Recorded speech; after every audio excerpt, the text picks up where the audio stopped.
Thank you all for joining. And more importantly, thank you for joining on time.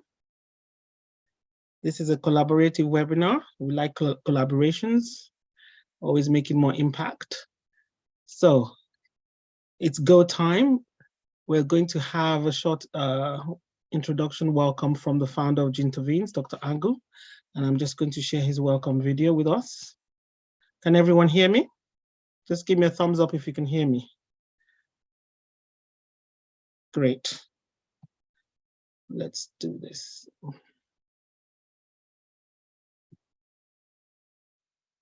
To share Good his afternoon, ladies and gentlemen. Can everyone hear me? Welcome to our webinar, just give me a thumbs up if you can hear is me. on lung problems. We will continue to put these health information meetings together because we believe that it helps our health. Good afternoon, ladies and gentlemen. Can everyone hear me? To our webinar, just give me a thumbs up if you can hear me. On lung problems. When we'll continue to put these health information when they are ill and seek help, appropriate help quickly. And they are also aware of the risk factors so that they tackle them so it stops them from developing these diseases. We have some very distinguished speakers today. We hope you stay through the meeting. There will be ample time for questions. At the middle of the meeting, Mr. John Esagbedo, our project manager, will tell you how you can support us so that we'll continue to put these meetings together. We also have a short talk from an organization that is involved in helping those that send money to relatives in Nigeria for medical care. They will tell you what they do. We hope you stay through the meeting and do send the link and invite your contacts. I will now hand you back to our able and indefatigable moderator, Ms. Flora Coker. Have a good meeting.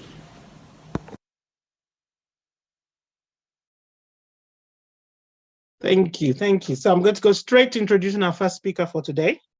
And his name is Dr. Oluwafemi Ojo. He's a pulmonologist trained at Lagos University Teaching Hospital. He had additional clinical training at Derriford Hospital in the UK and also at the Royal Brompton Hospital. He also had additional training at the Mountain View Regional Medical Center in the USA. He's a research scholar, and he's currently working as a consultant, physician, consultant pulmonologist at Lagos State University Teaching Hospital, and is an assistant professor with Lagos State University. His areas of research interest include asthma, COPD, sleep medicine, and interventional pulmonology. He has published over 40 peer-reviewed manuscripts in local and international journals. He has acted in the capacity of acting sub-dean of the Faculty of Clinical Sciences, Lagos State University in 2023, and is currently the Deputy Chairman, Medical Advisory Committee at Lagos State University Teaching Hospital. He's also the current Assistant General Secretary of the Nigerian Thoracic Society.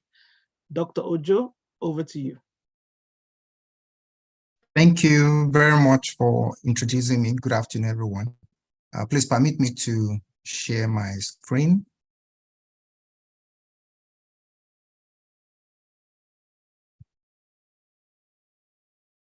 I hope you now see my screen. Yes. Okay, so this afternoon, I'll be talking about tuberculosis as well as the effects of smoking on the lungs. I understand that we have mixed audience, so I will try as much as possible to make the presentation to be quite simple enough.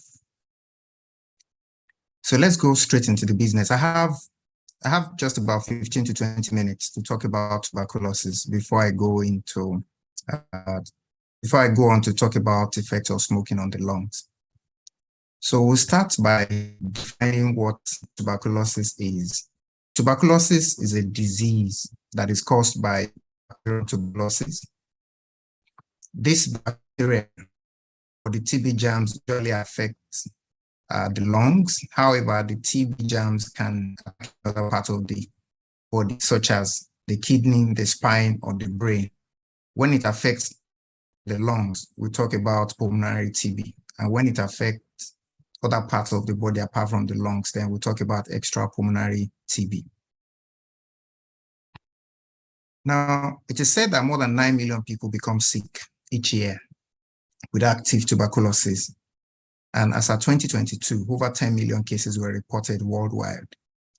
In the US alone, almost 9,000 cases, were reported in 2022. And Nigeria is set to rank the 5th among the 22 high-burden TB countries in the world. The incidence rate is about 200 per 100,000. And Lagos accounts for about 8.4% of Nigeria's TB burden. It is important to say that too many people in Nigeria still suffer from TB. So, tuberculosis was first described in 1882 by Robert Koch, who identified the organism responsible for causing the infection. And the organism was, described to have specific characteristics, talking about an unusual waxing coating, that it has on its cell surface, which makes it different from the other bacteria in terms of how, we make diagnosis of the bacteria. And it is said to, impervious to gram staining. So it's said to be acid fast detection. So it can only, be discovered by ZN stain, which makes it different from the other bacteria in terms of how, they are being discovered. These are other characteristics of the organism. It has high affinity for oxygen, and that's why you have it predominantly at the upper part of the lungs where you have, large amount of oxygen. And like I said, it can be detected through specialized staining called ZN staining. This is how the organism looks like. So how do people get tuberculosis? TB spreads from person to person when someone with active TB coughs, speaks, or sings. We can see the organism, coming out of the mouth of the person that has the mouth of the next, patient. So it is important to note that there are certain ways by which TB cannot spread, sharing of toothpaste, saliva from kissing, shaking someone's hand, touching bed linings or clothes, sharing food or drink or utensils with someone that has TB is not likely to have TB, to get TB from these sources. Anyone can actually get TB, but some people have higher risk of getting TB, particularly, if you're in contact with someone that has TB, and if you are in a place where there is high incidence of TB or specific, occupation, take for instance, health workers, and of course people who are in jails or people who are in nursing homes. This set of people, they're at high risk of developing tuberculosis. People at high risk of developing TB generally, fall into two categories. That is, those who have recently been infected with TB germs, or those people that have medical conditions. Take, for instance, HIV infection, diabetes mellitus,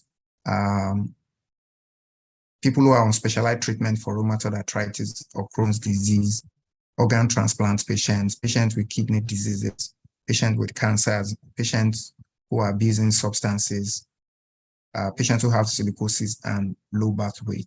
These are people who are at risk of developing TB. It is important to say that tuberculosis infection can largely be divided into two: inactive TB infection or active TB infection. And this is the difference.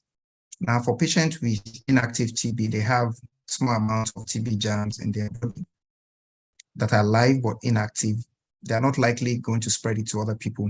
Usually they don't have symptoms, they do not feel sick. And when you do screening tests for them, they test positive.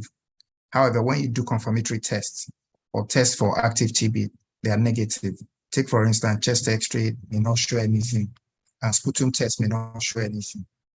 And it's important to treat some of them to prevent development of active TB.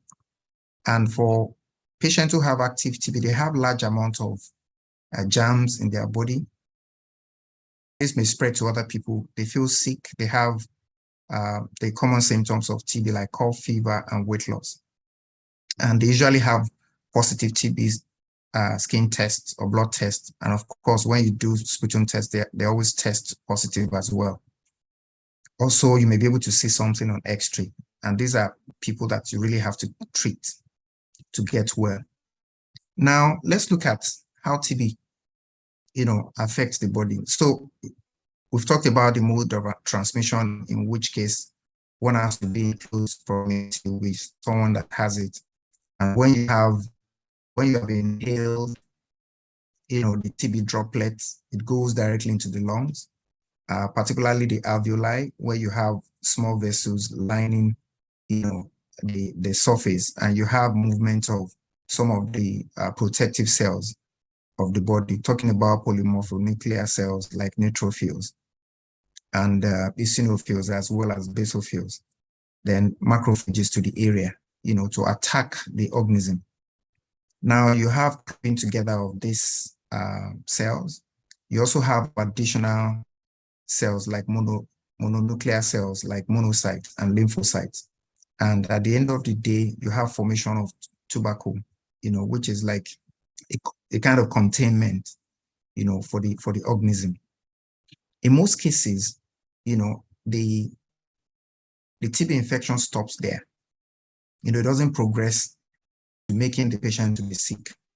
Now, this tubercle is like the scar, like the containment for the TB organism, and this can be deposited in any part of the lung. For some patients, it actually moves, through the lymphatic system to form what we call primary complex. In some patients, you can move to other parts of the body where you just have this organism being dormant, not being active until there's reduction in the milieu of the patient, in which case we can now have reactivation, of the organism. So just like I said, most primary infections, will leave scar. Some of them will leave, like a form of tubercle, like a form of small scar in the lungs, in any part of the lung, or in the lymphatic system. Now, for those patients that have dormant TB, just like I mentioned earlier, if there is reduction in the immunity, then there could be reactivation of this, of this disease. So what happens is that, the proliferation, if there is suppressed immunity, the proliferation of the organism, then the containment becomes broken down and patients now becomes sick with the disease. That's how it happens. Let's look at the impact of HIV on TB. Okay, HIV causes reactivation of pre-existing TB, just like I said, that for patients who have, inactive TB, if there is HIV co-infection, it can make the inactive TB to become active. HIV also predisposes patients to new infections. Then the TB may be resistant to quite a number of the drugs that we use to treat TB. And it can also predispose patients to adverse drug reactions. So what are the possible symptoms a patient with TB will manifest with? So fever is one of them. Night sweats, they feel weak and fatigued. Weight loss is common. Coughing is common, particularly cough that lasts longer than 2 to 3 weeks. They could have pain in the chest. They could have loss of appetite. Some of them could have what we call hemoptysis, that is coughing out blood. So how do you, screen patients to know whether someone has been exposed to TB or not? So we have two types of tests. We have the skin test, we have blood test. The blood test is referred to as immunoglobulin or IgRA test. And if it comes out positive, that shows that the individual has been exposed to TB, and you may need to go further to do other tests like chest X-ray and sputum analysis to confirm if the patient has active TB. The same thing applies for the skin test.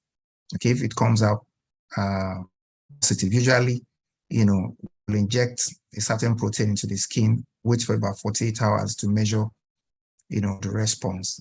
And if the area of induration or swelling is more than 10 mm, that will suggest that this patient has been exposed to TB.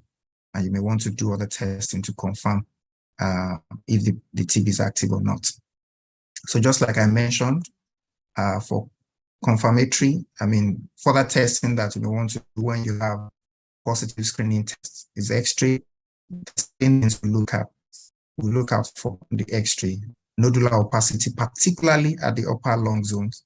If the TB has progressed, there might be loss of lung volume, there might be fibrosis, there might be cavitations, there might be calcification. These are some of the things we look out for on the chest X-ray. So you can see patchy opacities with cavitation at the upper lung zones. That's where TB will occur, even though it can occur in any other part of the body, of the lungs, but usually you have affectation of the upper part of the lungs.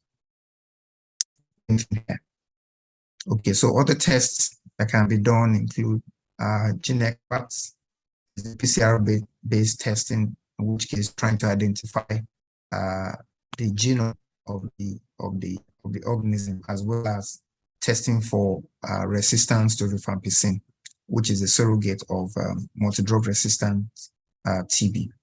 We can also do sputum staining using ZN stain.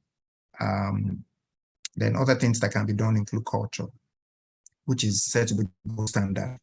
The only problem with culture is that it takes longer time to make diagnosis of TB. There are two types of cultures. We have the liquid culture, which takes about 2 to 4 weeks, and solid culture, which takes longer period. It takes about 6 to 8 weeks, to make the diagnosis.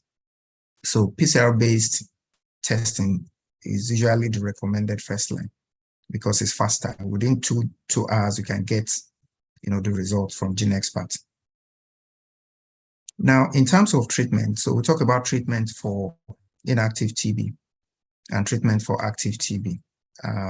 The treatment for inactive TB is shorter, is less costly, and has fewer side effects. There are indications for commencing patients, on, latent or inactive TB. Take, for instance, if someone has been exposed to someone that has TB, then children of mothers with active TB, patients with HIV, patients with malignancy, patients with kidney failure, and so on and so forth, or health worker who has been exposed to TB. These are some of the, patients that would need to be treated for inactive TB, or patients on, latent TB treatment. You have to rule out active TB because the treatment for active TB is different from treatment for latent or inactive TB.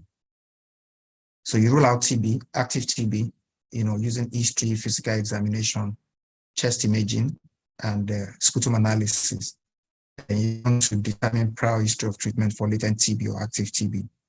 You assess the risk and benefits for the treatment of the inactive TB. These are some of the processes, that must be followed, before commencing patients on treatment for inactive TB.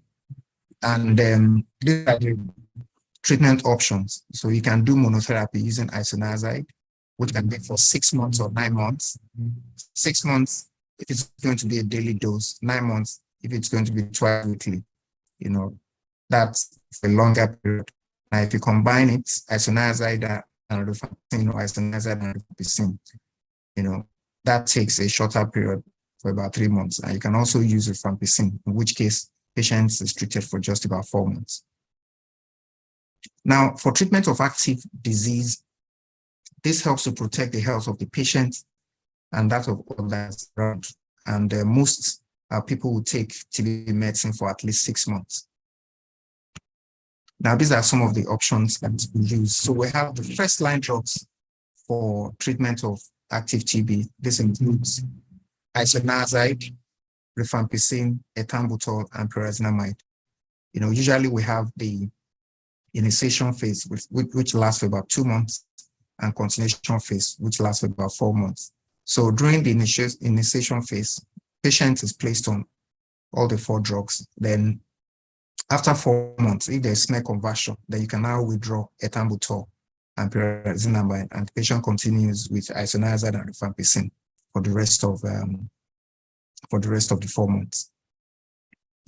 Some patients will have resistance to some of the drugs that I listed, as first line, and you may have to introduce other drugs. These are some of the second line drugs that can be introduced for patients with multi-drug resistant TB. Now, in terms of dosage, you can see the drugs isoniazid, that's the dose, rifampicin, the dose, ethambutol, pyrazinamide, streptomycin, and so on and so forth. And this slide also highlights some of the side effects. Almost all of them will affect the liver. That's why, we monitor patients while they're on treatment for tuberculosis. Additional side effect for isoniazid is that it causes neuropathy, more or less like tingling sensation. Rifampicin can cause change of urine color, which is the commonest. So if a patient is on anti-TB medicine and there's change of urine color, there's no need to panic. It's just to know that it's one of the side effects. Ethambutol can affect the eyes. Pyrazinamide, is the major culprit for affecting the liver. Now, management of TB is a programmatic approach, So government is highly interested and in management of TB, and there are different ways by which compliance with treatment is ensured. The major one is the program called the direct observed therapy, which is the most effective strategy for ensuring that patients stay on track with their treatment. This involves the healthcare worker meeting with the patient to watch them swallow each dose of the prescribed drugs. And during doc visits, there are quite a number of things that are also done. You interact with the patient, you make sure that, you are certain that the drug is working and patient is compliant, and you of the, of the patient. This is a bit challenging for so many reasons in our environment. Most people live far away from the DOT centers. Some patients are not motivated, okay, but it is important to make sure that there is compliance with medications once the patient is started on the drugs to prevent, resistance to some of these drugs. Now, how do you prevent TB? Good ventilation is important, exposure to natural light, because UV light in natural light kills the TB, helps to kill the TB bacteria. Good hygiene is important, covering the mouth and nostrils when coughing or sneezing, helps to reduce the spread of TB. Then vaccination, especially for children, and smoking cessation. Now, in summary, preventing TB involves assessment of risk, and screening for TB includes using skin testing and blood tests. And once there's positive results, it is important to rule out active disease using sputum analysis and chest imaging. And for patients with inactive TB, there should be assessment for initiation for treatment, which helps to prevent, development of active TB from latent TB. And for patients with active TB, it is important to initiate treatment and also complete the treatment to protect the patient and also the people around the patient. Thank you. Thank you very much, Dr. Ojo. Do we have any questions? You can pop it in the chat, or you can just raise your virtual hand and we can put the questions to Dr. Ojo. So while people are getting their questions ready, first question is, could you just explain again how TB is transmitted and how, how it gets into the body, just in simpler terms for our lay public? Just to explain that again, please. Okay, so just like I said, you have to be in close proximity with someone with active TB, okay, to have to develop TB. So because when someone that has active TB coughs or sings, there's exposure, there's release of the microorganisms, and you can inhale that. Once you inhale that, it goes directly into the lungs. Even though the body immune system will try to contain the organism, talking about polymorphonuclear cells and macrophages, they try as much as possible to contain the organism and keep it at bay, and the infection doesn't progress into active disease. But in some patients, it can go, the disease can progress depending on the level of immunity. And of course, I mentioned some of the conditions, medical conditions that can predispose to development of active infection. Patients with diabetes, patients who have malignancies, HIV patients, and patients who are on drugs, hard drugs. Okay, great. Thank you for that. John, you had a question. Do you want to unmute yourself and ask that?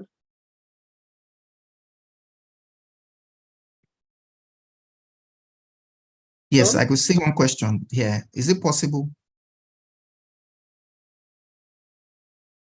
Is it All right, possible okay. for a person? Thank you, doctor. Maybe I should let you talk first. Then when you answer that question, I can now come in. That's fine. Okay. Yes, I was reading the question. Is it possible for a person's immunity to overcome the latent or active TB, especially when they practice good feeding and hygiene? Yes, I mentioned that once you're exposed to the organism, your body responds by, putting the polymorphonuclear cells like neutrophils and macrophages have there to contain the organism. Okay.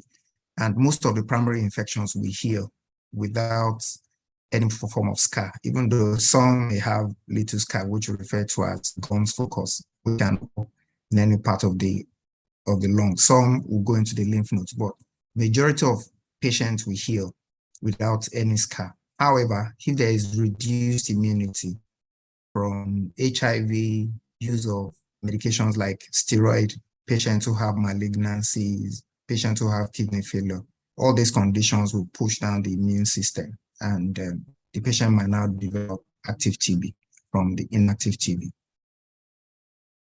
All right, thank you for that. Okay, John. Thank you, sir. I wanted to ask a question related to like our earliest exposure to TB and the risks associated with it and everything is, people always told us that these ladies beside the streets that sell maybe groundnuts or any of all these other foods, if they have TB and they now cough on the food, you understand that they're selling like groundnuts or something, they pack it up and then, you come unsuspectingly later and then you buy and you eat, then you are also, at risk of getting TB. I wanted you to shed some light on that and how true it is.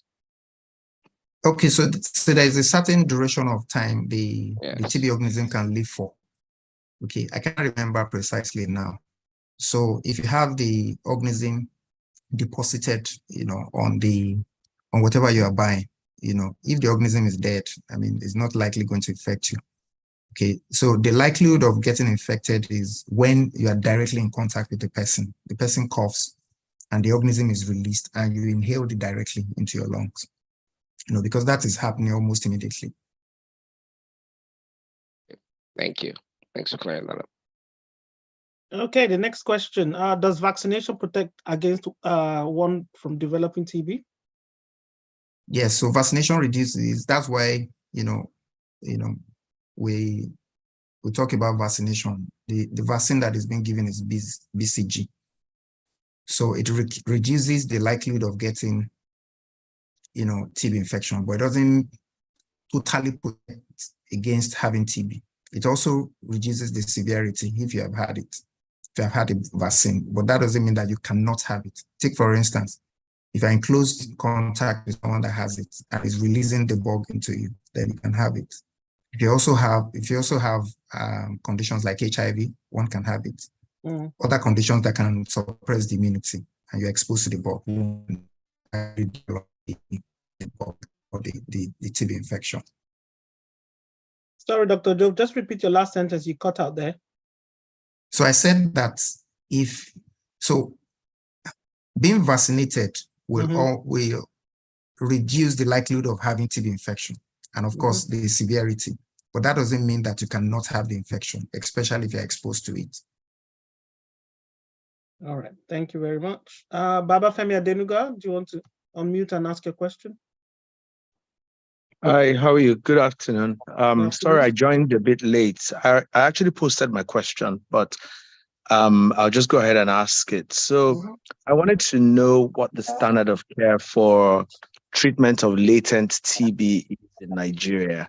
And I ask it within the context of the fact that I'm not sure if, I think, as far as standard of care, whether screening patients who you may consider high risk, healthcare workers, all of that for TB, or patients who you have a high index of suspicion, and you screen them for TB and find out that they have a positive quantiferon, but negative chest X-ray, and you've now made the diagnosis of latent TB. What's the standard of care? Is it in Nigeria in particular?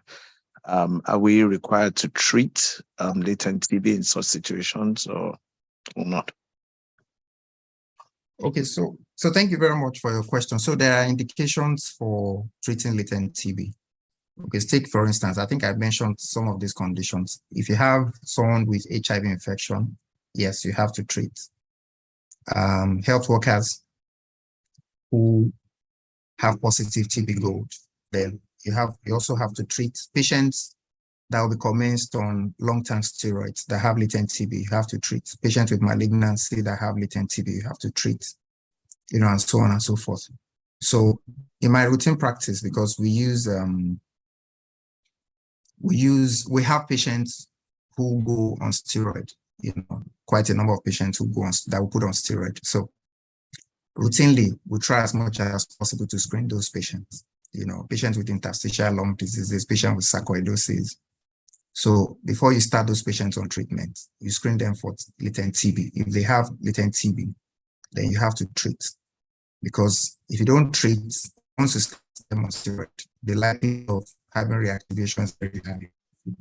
That will compound, what the patient has. So the point here is that if you know that if you have a patient that will go on immunosuppressants, you have to screen. If you have HIV patients, you have to screen. Okay, if you have patients with malignancy, you have to screen. Health workers, in close contact with a patient with TB or who are in charge of treating TB cases, you have to screen so that you can treat them in case they have latent TB. And just like I mentioned, so you can do short regimen or shorter regimen or longer regimen. So shorter regimen involves combination of the recommended drugs include rifampicin and isoniazid. However, rifampicin is not readily available here. So that is replaced with rifampicin. So we do rifampicin and isoniazid for 3 months. If you want to do monotherapy with isoniazid, that will be either for 6 months or 9 months, depending on whether you want to give it as daily dose or 2 or 3 times weekly dose. Then for rifampicin alone, you do that for 4 to 6 months. Great, thank you for that. Billy Kissy, we'll just take this last one and before we move on, and then the rest of the questions we'll do in the Q&A. Billy Kissy, do you want to ask a question? Yes, thank you, Dr. Ojo. Thank you very much, sir, for the presentation. I would like to ask about the direct observed therapy DOT centers. I would like to know how effective is this DOT centers? Do we have like a groups on NGOs that monitor and evaluate and give adequate report maybe to the federal government so that maybe, you mentioned that there are some limitations also to the DOTS centers? Maybe that's the question. Thank you.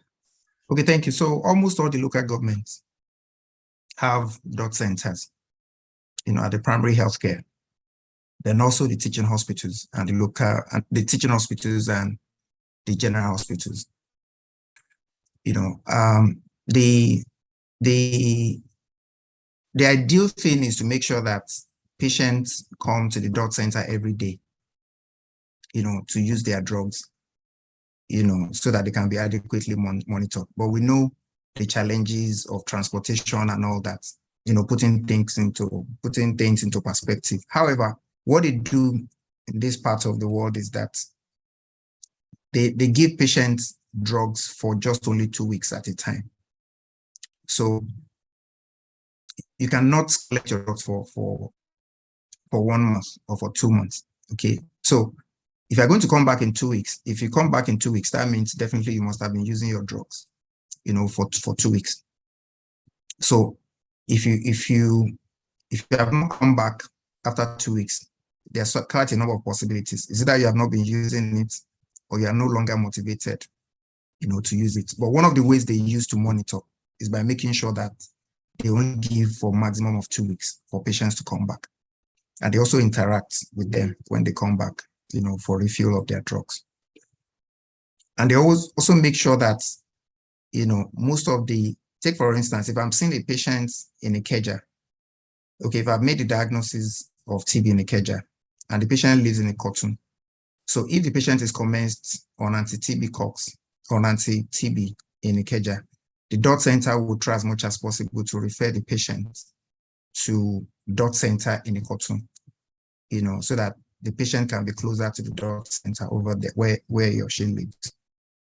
These are some of the ways by which, patients are being monitored for compliance with their medications.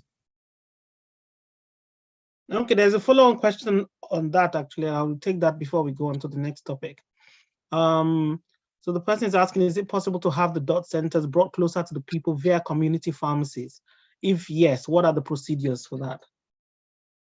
Yes, I want to believe that, because I know that even apart from all the local governments, all the general hospitals, there are private hospitals and there are pharmacy outlets where patients actually are referred to collect their drugs. I'm sure there's something similar to that, that is ongoing.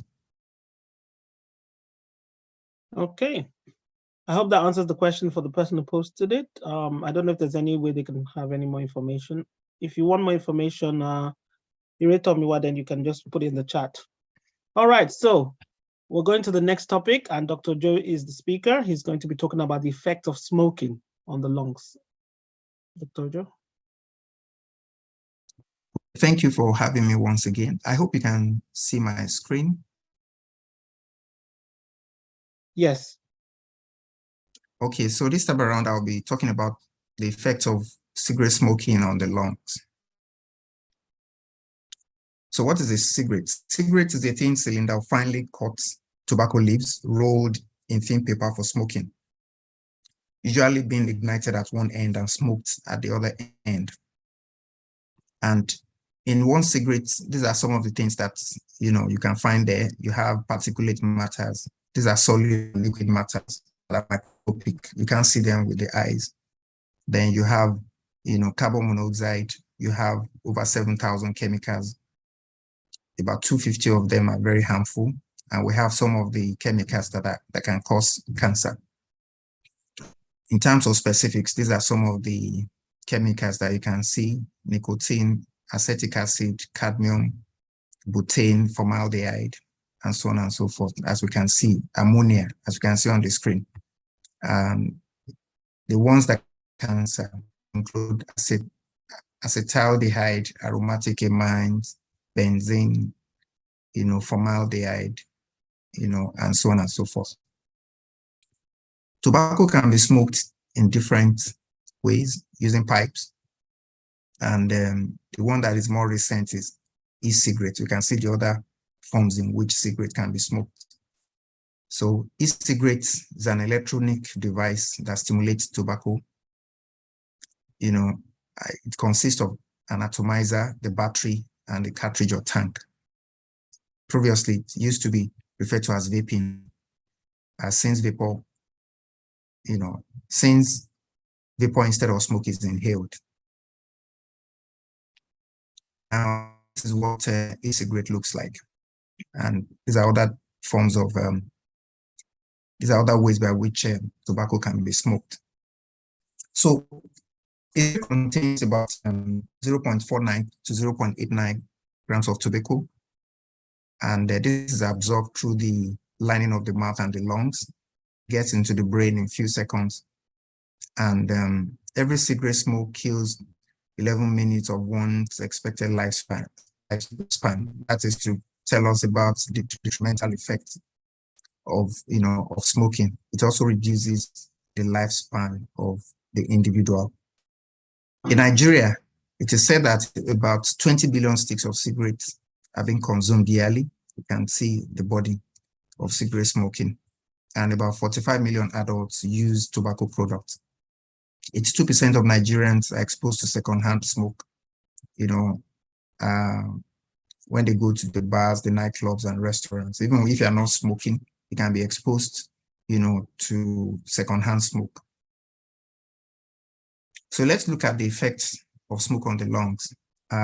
We'll talk a little about the physiology and the anatomy of the respiratory system. Every 12 seconds, we breathe every 12 seconds, and we breathe in about 500 milliliters of air and about 6 liters in 1 minute. The air goes through the trachea, then the bronchi, the bronchioles, then into the alveoli. Okay. These are vascular sacs, where the gaseous exchange takes place. Oxygen goes into the bloodstream, and this is exchanged with carbon dioxide. Now, this is the alveoli. We have the air moving in, and the air goes into the bloodstream, binding to hemoglobin, and from there into the tissue where they are needed. This is done in exchange for carbon dioxide, which is exhaled. Now, as air is moving in, for patients who smoke, you also have movement of the smoke, into the lungs, where it causes damages, destructions of the alveoli. Let's look at the effects of the smoke on getting to the alveoli or on getting to the airway. It causes loss of cilia. Cilia is a form of defense mechanism of the airway, which helps to trap, some of the foreign or injurious elements going into the lungs. And then smoking can also cause paralysis of the cilia. It makes it to become inactive. It causes destruction of alveoli. The airway has a way of lubricating itself. However, with exposure to smoke, the production of mucus becomes so much that it affects, the function of the airway. Some of the cells producing the secretions in the airway, one of them is goblet cells. So it becomes more hyperactive in causing secretions of mucus. There's also inflammation of the airway. There's abnormal development of the airway, squamous metaplasia. And over time, because of increased production of mucus, it begins to, clog or begin to block the airway. It also affects the arteries surrounding, the airways. So with all this happening, you now have development of specific diseases involving the lungs and the airways. We talk about emphysema. I'm going to explain it better. Chronic bronchitis, some form of interstitial lung diseases, particularly respiratory bronchiolitis, interstitial lung disease, desquamatus interstitial pneumonitis. These two, they are specifically associated with smoking. Also, Langerhans. Basically, what you have is carrying of the lungs. Also, pneumonia and idiopathic pulmonary fibrosis. These are specific disease conditions that you can have, with smoking. Now let's look at the healthy lung. It's more or less red, and you can appreciate the blood vessels around it, unlike what you have here, dark, and you can see the nodules. Okay, so that's what the lung of a smoker looks like compared to the lung of healthy individual. And also looking at the inside of the airway, you can see patent airway, and compared to the inflamed airway of a smoker, in which case you have inflammation. So I talked about cilia, which helps to trap some of the things entering into the lungs. In a non-smoker, this is what you have. You still have maximum functionality of the cilia. Now here it has already been eroded and reduced, and this reduces the protection, of the airway as a result of the effect of smoke. Now, I talked about emphysema. This occurs as a result of damage to the alveoli and formation of scar tissues in the alveoli. The air sacs, they become abnormally distended, and this reduces the surface area for gas exchange. Alveoli is actually responsible for gas exchange, movement of oxygen into the bloodstream across the membrane in exchange with carbon dioxide. But with destruction of the alveoli, this process becomes impaired. Also, patients who smoke, they are predisposed to developing asthma, which is more or less a form of allergic reaction, although not in all cases. And for patients who already have asthma, they tend to have more exacerbations from effect of smoking. Patients who smoke, they are also predisposed to developing lung cancer. Many of the particulates in cigarette smoke contain chemicals, known to be carcinogenic. I've mentioned some of those. I've mentioned some of those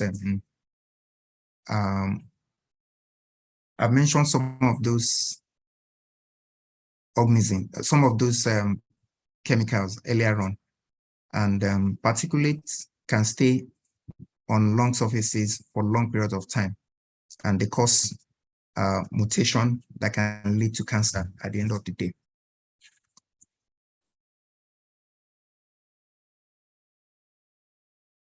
So we can see the structure of the lungs of a patient with lung cancer.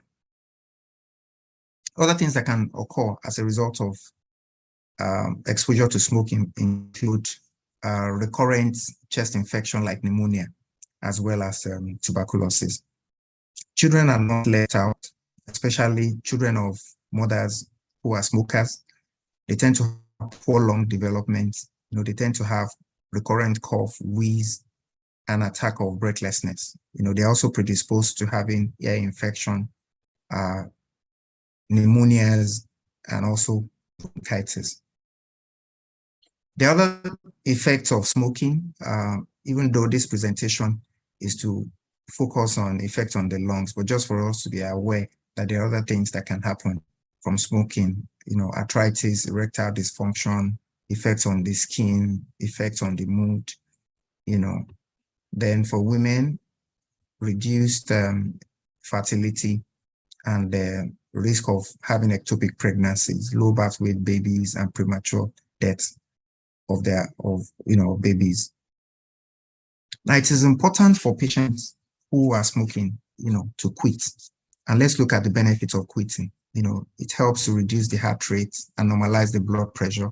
There's reduction in the level of carbon monoxide. There's improved circulation. There's reduced coughing and wheezing. There's substantial improvement in lung function. The risk of developing cancer reduces. The risk of developing heart diseases and other chronic diseases, becomes less. And of course, there's increased life expectancy. The risk of having cancer also reduces over time. There are different ways by which patients who smoke can be helped. Okay, the first thing is for the patient to have determination to quit. Some of the options include the use of nicotine replacement therapy, which can be in form of tablets, sprays, lozenges, inhalers, and gums. We have some of these options available in the country. In some instances, when patients have not been successful with the use of non-nicotine replacement therapy, then there could be consideration for use of medications like bupropion, which is a non-tricyclic antidepressant, and varenicline, which is a selective nicotinic partial agonist. Now, in summary, tobacco is considered to be addictive and the world's most disastrous cause of death. Smoking is increasing, and the number of smoking-related death is also increasing. The injurious effect of smoking is not only limited to the smoker, but also to the people around the smoker. The lung-related effects of smoking include asthma, bronchitis, emphysema, pneumonia, tuberculosis, and poor lung development in children. The benefit of smoking cessation include decreased burden of diseases and increased life expectancy. Thank you.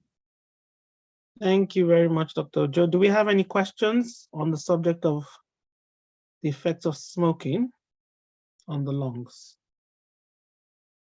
You can just raise your hand or you can put your questions in the chat.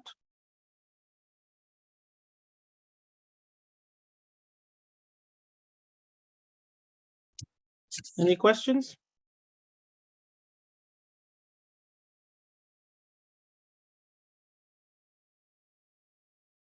Okay, I'll just ask a question. Adebola Arole, do you want to unmute, raise your hand and ask that question? You said something about generator smoke and asthma. Do you want to elaborate on that? Okay, while we're waiting for Adebola, just raise your hand and then you can elaborate on your question. Someone said, what are the effects of smoking on secondhand smokers?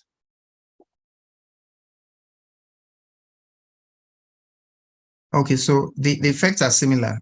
It's just that there's just lesser risk compared to the, to the first-time smoker, but the risks are more or less the same.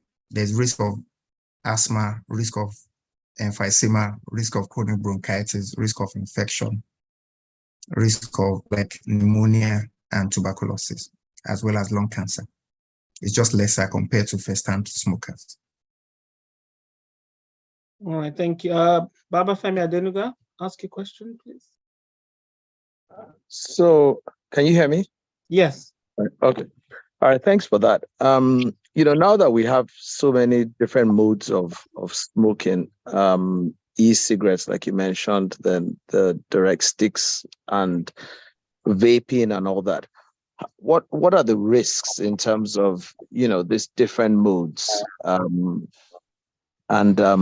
In terms of advising patients and, the general population. And also knowing that, vaping is so much more common than, the direct cigarette smoking. Thank you. Okay, so I belong to respiratory societies, and we try as much as possible to discourage people from taking tobacco in any form. Okay, using e-cigarettes is just another a modified form of taking tobacco. Okay, maybe in a lesser form, but tobacco is tobacco. So that's the point. It's you can say that the tobacco in e-cigarette is lesser compared to what you have in cigarettes, but it's still tobacco. Okay, Baba Femi, I hope that answers your question. If not, do you want to follow up or comment? Yeah, what about vaping? Vaping. Yes, like I said, it's just another form of taking tobacco. The main content is still tobacco. Okay, so it's a modified way of taking tobacco in a lesser form. But like I said, the risk of developing some of those long-term effects are still there. Okay, Okay, still on the subject of vaping, someone's asked how harmful is vaping compared to smoking? I think you did mention it, but they're asking. Okay, so I think I mentioned, I've already talked about that when I was trying to, talk about cigarettes. Okay, so in regular cigarette smoking, what you see is smoke. Okay, but in vaping, what you see is vapor. I mean, what the patient is taking is vapor, but it's just a modified way of taking tobacco. The active ingredient is still tobacco in a modified way or in a lesser form. So the effects are still there, maybe lesser, but they are still there on long-term basis. Okay, thank you for that. So back to the question about generator smoke. I think the person was just asking, generator smoke, is it a trigger for asthma? Can it cause asthma, or what is the link? Any form of smoke will trigger asthma. Okay, so it's not a question what is present in the smoke that you're talking about. So the generator smoke most likely will contain more of carbon monoxide, okay, which is a major trigger for asthma exacerbation. Okay. It may not contain the carcinogens that we have in cigarette smoke, but carbon monoxide is a major trigger, for asthma exacerbation. All right, thank you for that. We'll take the remainder of the questions in the Q&A. Because of time, I'll just give Dr. Ojo a break. He'll be back for the Q&A. I will take the rest of the questions then. So just keep putting them in the chat and then we can deal with them later. Thank you so much, Dr. Ojo, for now. Thank you. All right, so now I'll hand over to John, who's going to talk briefly about the Gintervins Health Foundation. Oops. John, you're on mute. I unmuted myself and you muted me. Yes. Okay, good evening, everyone. Good evening. Can you see me? Yes. Good evening, everyone. Okay, my name is Akere Sangbedu, John Akere Sangbedu. I'm the project manager for Gintervins Healthcare Foundation, and we're delighted to have you here this evening. So at this stage, I'd like to say a few words on behalf of the Board of Trustees of Gintervins to let you know a bit more about us and how you can support the cause. So Gintervins is a health-focused nonprofit set up in 2018 to conduct humanitarian interventions in the healthcare space. Our interventions take different forms, but mainly they're aimed at capacity building, largely through skills transfers and manpower development, which sees us get our volunteer experts in the medical field to conduct trainings for healthcare practitioners and lay people who also work within the healthcare space. Beyond that, we also have medical outreaches where we interface with patients as well, and they get free treatments and free screenings for different health conditions. Also beyond that, moreover, we also do virtual webinars or health talks, much like this one is that we're having today, where we get our experts, a panel of experts, to come and speak on different public health topics and empower people, equip people with knowledge that potentially saves lives. Okay, so all of Gintervins interventions, whatever form they take, they're all completely free. And because it's a charitable organization, it's non-profit. So all of our activities are made possible by donations that we get from well-meaning individuals and corporate organizations. So it's in spirit of that we ask you to consider making a donation to us. Let me share my screen so we can see our account details on the screen. Can everyone see the screen?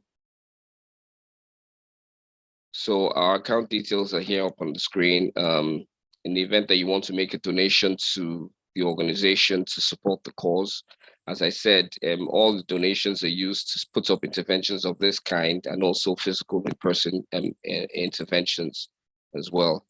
So thank you very much. Flora, back to you. Thanks. Thank you so much, John. Okay. So our next speaker is going to just tell us about a new innovative service that they are providing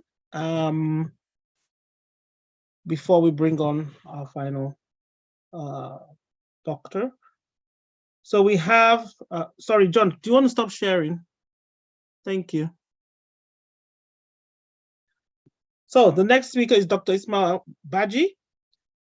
He's a North Carolina licensed pharmacist with over a decade's experience in the pharmacy industry, serving in multiple capacities in community practice. He holds a 6 Sigma Green Belt in healthcare focused on increasing efficiencies and outcomes in healthcare organizations. Dr. Baji transitioned to establish his healthcare solutions company called Innovax Global Health in 2015, where he currently serves as founder and CEO. The organization focuses on leveraging technology to bridge the gap in access to quality healthcare solutions, and they opened their first franchise in the Gambia. They've opened their first franchise in the Gambia. So Dr. Baji, I can't see you, so I can unmute you. And you started sharing. So just give me 1 minute, I'll just find where you are. Oh, there you are. All right, over to you. Thank you so much, Flora. Good afternoon or evening to everybody on the call. As you mentioned, my name is Ismail. So greetings from the Gambia, where I am actually right now. Just wanted to briefly explain why we decided to create a new solution to global health, which is literally what the name of the company means. Innovarex means just a new solution to global health. Part of my experience in the USA made me realize how simple but yet complicated healthcare typically is. And I use this simplified healthcare funnel to describe what typically happens in most health ecosystems from the moment somebody feels like something's not right. I feel like the cascade of events that happens typically will either lead to a procedure or a prescription. That may be an overly simplified way of describing it, but I want you guys to look back to all the moments where either you did not feel well or a family member called you in the middle of the night, for people that live in the diaspora, and say, mom or dad is in the hospital, right?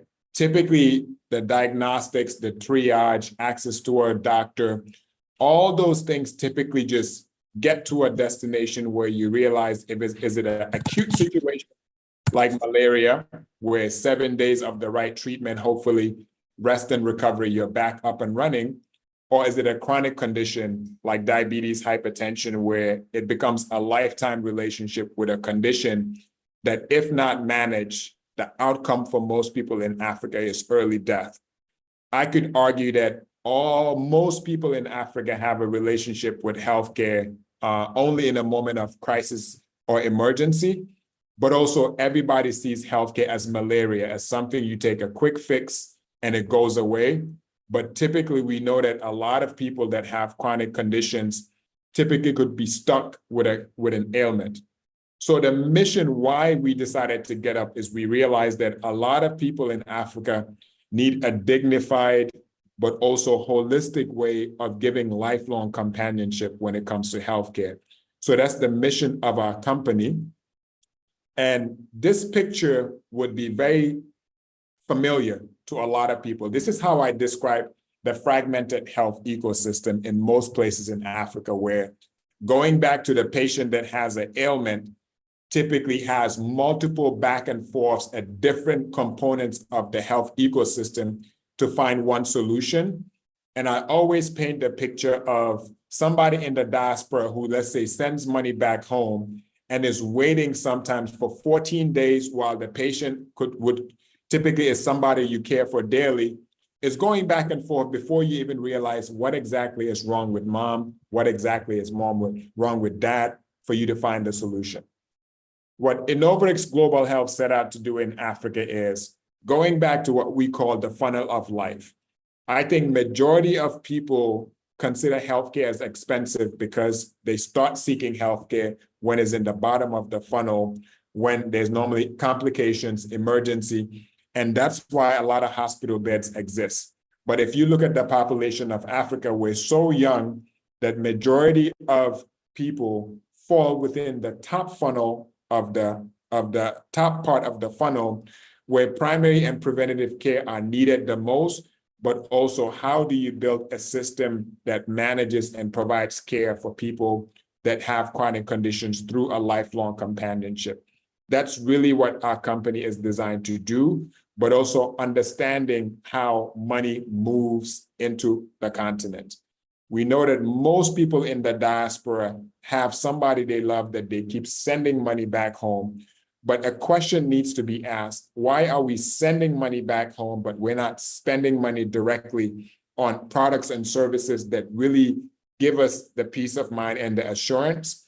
And basically, that's what we've designed our company to do.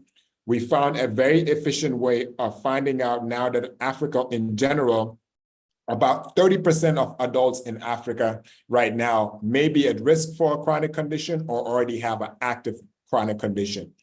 Our business model is designed to keep that 30% for 30 years by using a very lean and efficient way of providing continuity of care without interrupting service, but also leveraging what is the biggest market on the continent, which is people in the diaspora, which kind of explains what our core service offering is in terms of primary healthcare subscriptions, that at the baseline of it, it's more you identify somebody who has a chronic condition, and at the bare minimum, that individual is going to need the right medications every 28 days, which is what we use to keep them outside of the hospital while ensuring that anybody in the ecosystem could be a payer of healthcare services.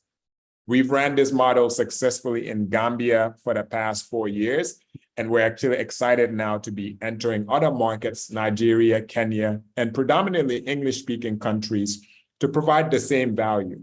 I'm just going to end briefly by explaining typically the 2 reasons why most people buy any service is based on what problem are we trying to solve, which is, I think, Africa's silent crisis when it comes to non-communicable diseases, the lack of transparency in diaspora spending. But most importantly, I think the biggest commodity we sell is assurance and peace of mind for people that know that now you don't have to be at home to make sure that people that you love are receiving a level of care that gives you the ability to sleep at night. So that's what Innovrx Global does for the most part. And I could open up for questions. I'm not sure how much time we have, but I wanted to respect and also appreciate the opportunity to just give an overview of what value proposition we've positioned to serve the entire continent. Thank you so much, Dr. Baji. Does anyone have a quick question for him? You can pop your contact details in the chat as well in case people want to reach out and find out more, because you didn't have much time to go into too much detail. Okay. I think Olumide wants to say something. Yes, Olumide. No, I just wanted to add to that there is a webinar coming up with more details on the 23rd of March, where we'll actually have more time to explain a bit more about the services and how you can engage the service either in Nigeria for starters coming up from April, when the service will actually start in Nigeria, just in case you don't have any questions at this point. Thank you. Yes, and I think Anil had an excellent question. How do you offer this service and where? Is this a subscription service? It is exactly a subscription service. We offer the service is delivered in the country that we operate, but any person from anywhere in the world could pay for the subscription, either monthly, biannually, or yearly. But yes, it is a subscription business, because if you think about how to manage somebody who has a chronic condition, you need continuity of care. The best way to ensure continuity of care is to remove the pain points of loved ones going to a pharmacy. Africa has a counterfeit problem, which everybody on the call should be aware of. But because we insulate our customers from medications that we source, you're able to get that consistency of quality. But yes, it is a subscription business. All right, you've popped your email in the chat. So Sister Jaye, he has popped his email in the chat. I don't know if you have any other way they can contact you, Ismail. I'm going to put my LinkedIn as well for individuals. All right, Sister Ajayi would like to talk to you. Yes. Next question is, can you facilitate healthcare across to hospitals like insurance or HMO? Absolutely. I think when it comes to key partners, those are our best partners because we are really efficient in finding individuals that need continuity of care and providing that care in a very predictable manner, especially for HMOs, because most people who are payers of healthcare on the continent don't have a predictive model on if somebody is diabetic at 30 years old, how much are they going to cost me every single year? So our model makes it very easy to partner with those kind of institutions. And that's how we work with organizations as well, in terms of finding that 30% of your employees that need continuity of care and giving you a fixed, predictable price that not only keeps them healthy, but also minimizes the risk of complications that end up costing you more money. So those are our best partners when it comes to non-individual customers. Great, thank you so much for that. I don't think there's any more questions, but you can reach out. Their contact details are in the chat. So we'll move on to the next speaker for today. Our next speaker for today is Dr. Dosunmu Ogunbi, a native of Lagos, Nigeria. He did his medical school training at the University of Lagos before obtaining his postgraduate residency training at the University of South Alabama, and then fellowship at Emory University in Atlanta, Georgia. He is certified by the American Board of Internal Medicine and also has a master's in health services administration and is a fellow of the American College of Physicians. Dr. Dosunmu Ogunbi was in private practice in the US for more than 20 years before fulfilling a career-long commitment to return to Nigeria to practice medicine. So he is now medical director at Dutchess International Hospital. He is passionately committed to contributing to the improvement of clinical standards in Nigeria. Dr. Ogunbi, over to you. Good afternoon and good morning, everybody. And depending on where in the world you are, thank you very much. I will share my slides. And I want to believe that everybody's seen this. Thank you very much again for the introduction. Okay. So asthma, yes, asthma has been alluded to, of course, by Dr. Ojo, and questions have been asked that are reported on this. Very important condition. An inflammatory disease, inflammation, swelling of cells in the airways. You can see that on that graphic. The airways, we call those bronchi and bronchioles, characterized by coughing, wheezing, chest tightness, shortness of breath, and variable airflow obstruction. The variability tends to be is one of the factors that distinguishes it from chronic obstructive pulmonary disease, emphysema, asthma, emphysema, and the chronic bronchitis tends to be less variable. Well, again, this has been alluded to, I do believe. About 300 million people worldwide have asthma, 13 million in Nigeria. I came back to Nigeria about 2 years ago, and I have seen what has been widely reported, which is that non-chemical diseases are now so important in Nigeria, and one of them is asthma. Incidence in Nigeria depends on the study that is quoted, but I've seen about 10.2%. I see where it's as high as in one study in Britain, up to 34% in Britain, down to 3% in some other countries. It varies, of course, in various countries. So pathophysiology, that just means, well, what goes wrong is what that means. Chronic airway inflammation, swelling of cells in the lining, the airways, the mucosa, the lining just under the surface, and the results in narrowing. There's going to be a simple graphic I will show as well shortly. Mucus hypersecretion, lots of mucus being secreted with inflammation, inflammatory cells in the mucus, making the mucus more yellow, more brown. And then even the muscle in the lining of the airways contracts, constricts, and all that results in narrowing of the airways, making it harder to breathe. And this is the graphic I was talking about.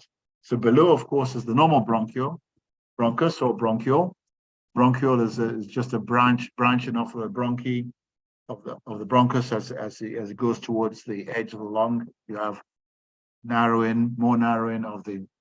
You have narrower airways, but the airways, of course, are supposed to be as wide as possible to allow air to go in and out, oxygen to go out, come from the atmosphere to get breathed in, and for it to go into the blood vessels, of course, to provide oxygen for the body, and then carbon dioxide, of course, goes in the opposite direction. Basically, carbon dioxide gets breathed out, so that's expelled from the body. So you can see on top of there in asthma, the bottom line is that the airway is narrow. It's narrowed, and you have mucus that I was talking about inside it. And then the next layer above that is the mucosa, which is inflamed. So that's why it's thicker than in the normal section below. And then on the circumference of the mucosa, you've got the muscles, which are those all those red stripes.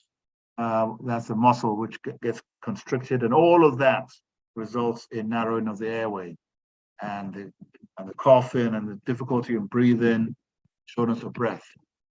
Asthma gets triggered by certain things, allergens. This has been alluded to as well: dust, pollen, irritants, exhaust fumes. This would include your generator fumes, tobacco smoke, etc. Interestingly, there's some paradoxical studies. For example, in the old East Germany, where there was more pollution, less asthma was reported. In New Zealand, where there's less pollution, more asthma is reported. But those may be outliers, and of course there are other factors. There are even genetic factors in asthma, and other factors that I'll go into later. Viruses, very, very big. Colds, and I say virus, respiratory viruses, so-called colds, not a term that doctors use, but everybody says colds. You have a cold, upper respiratory tract infection. 80 to 85% of asthmatic exacerbations are related to colds. So somebody has a cold, and then you are, quote, chesty, you have congestion, you have shortness of breath, coughing for weeks after the cold. That is a characteristic presentation for asthma, which many people in the lay public may not be aware of. Doctors should be on the lookout for that. And some people may have only a cough. That may be the only symptom of asthma. Stress may be a trigger as well. Clinical manifestations just means how does asthma show up? Well, we've alluded to this: wheezing, shortness of breath, chest tightness, cough. Again, like I said, cough may be the only symptom. Expiration, breathing out, takes a prolonged effort. And you can see why when you remember the narrowing of the airways. It makes it harder to breathe out. Symptoms are characteristically worse at night or early in the morning, and variable. Again, that variability in asthma. Asthma, classically allergic. It can be non-allergic. Dr. Ojo has alluded to that.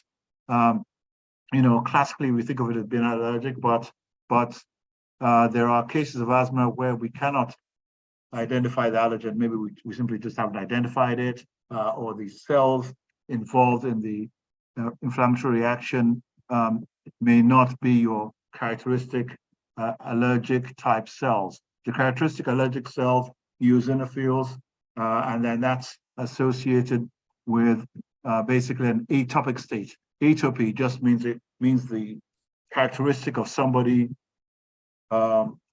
presenting with allergic symptoms, be it asthma, which is inflammation in the lungs, or eczema, inflammation in the skin, or allergic rhinitis, inflammation in the nasal passages and sinuses. And then food allergies can be associated as well. Of course, common denominator of all this is allergies. But there's also non-allergic asthma that's not readily associated with asthma. By the allergy, asthma that's not readily associated with allergies. When, of course, everybody gets exposed to the same dust. So why, you may ask, dust, pollen, and so forth? Why does one person have asthma and another person doesn't? Well, the people who get asthma, the macrophages, the cells that ingest these antigens, the cells that eat up the dust from the atmosphere or the allergens from the atmosphere. If you're not predisposed to asthma, those cells tend to be more active in terms of phagocytizing and ingesting and suppressing the antigens in the environment. But if you're exposed to asthma, those cells are less active in suppressing the antigen and the dust or the particles, the foreign particles in the air, and then those people tend to then manifest as an allergic response, asthma, etc. Adult onset asthma, people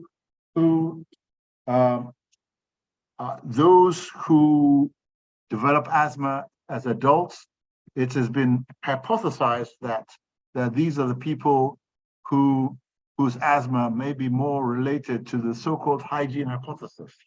I think some of the doctors here would likely be familiar with this. Many of us may not be. So a hypothesis was put forth in 1989 by Stratton that in advanced countries, I guess typically Western countries, because at that point, for the previous 30 years, for the previous 50, 60 years now, the environment is more hygienic. Basically, people are not exposed to these antigens, dust, foreign particles as much in childhood. So the immune system is not trained. Immune system does not get exposed to these foreign particles as much as children. Therefore, in adults, when the immune system gets confronted by these particles, they're more likely to react. Whereas if they were exposed to those particles at a younger age, they're less likely to develop this abnormal reaction. Therefore, they're less likely to get this adult onset asthma. So that's a hypothesis that's been put forward.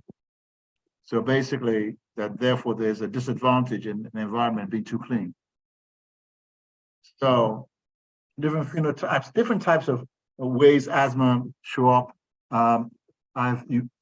I've said a couple of times that a key characteristic of asthma is variability. Well, some asthma cases, there's less variability. I think typically as people who have had more asthma attacks, more exposure to the allergen, foreign particles that we've been talking about. Therefore, with this persistent exposure, you have persistent inflammation, and then you start having fibrosis. You start getting chronic, more permanent changes in the airway. So it becomes more persistent and less reversible. Which is not the typical of asthma associated with people with high body mass indices maybe above 30, so-called obese. And that's not, a lot of people will say that's not a polite term, or that's just a term that doctors use. But in any case, people in this category, the asthma is a bit different. There's less of the characteristic inflammatory cells called the eosinophils in the airways. So some difference in people with high body mass disease. This is something that I found very intriguing. I for one just learned about this. Climate change apparently has a role. There's an entity called thunderstorm asthma, recently characterized. It's exemplified by this case. In November 2016, in the province of Melbourne, Australia, Melbourne in the city, so I should say the province of Victoria, with Melbourne, I think, as a capital of that province, there was a 992% increase asthma-related admissions following a thunderstorm. So it's called thunderstorm asthma. It's been reported in the US, UK, Canada, and Australia. It's associated with high levels of exposure to these particles. We're talking about air allergens like grass pollen, plus thunderstorms with wind gusts above 64 kilometers an hour. That's 40 kilometers an hour for people in America. And you have to have the presence of sensitive people sensitive to grass pollen sensitization and to allergic rhinitis. So all of those characteristics had to be in place for this phenomenon to occur. And you can see that 992% increase in asthma-related admissions. And there were 10 fatalities reported during that one incident of that thunderstorm. Oh, well, this is really perhaps more, well, I was going to say perhaps more for doctors, but really everybody should know this, what are the things that a doctor is looking for? Therefore, what should we be looking for? Folks with asthma, check, there may be a family history, check the environmental history, dust, pollen, generators. If you're in a Nigerian city, unfortunately, where there's likely to be a lot of generator smoke. Occupational history, are you exposed to dust, pollen, cold, even? Family history, I've mentioned, of course, and of course, environmental history. Again, occupation, particular chemicals. As a matter of fact, everybody can have a reactive airway disorder in relation to exposure to particularly noxious chemicals. So not just people who are predisposed to asthma. And in that case, that can reverse after a year or two. That's called reactive airways disease. Certain medications can trigger asthma. Non-steroidals like ibuprofen, naproxen, those are commonly used. Beta blockers, metoprolol, atenolol, nebivolol. Basically, if it ends in an olol, those can be associated with asthma exacerbation. And I was going to say your patients. That's from a doctor's standpoint.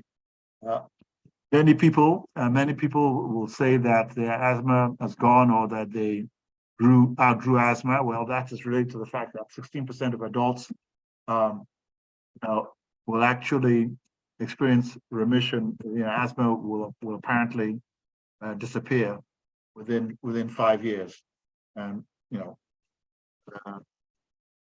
defined as somebody without symptoms of asthma for at least a year. So 16% of people will fit in that category.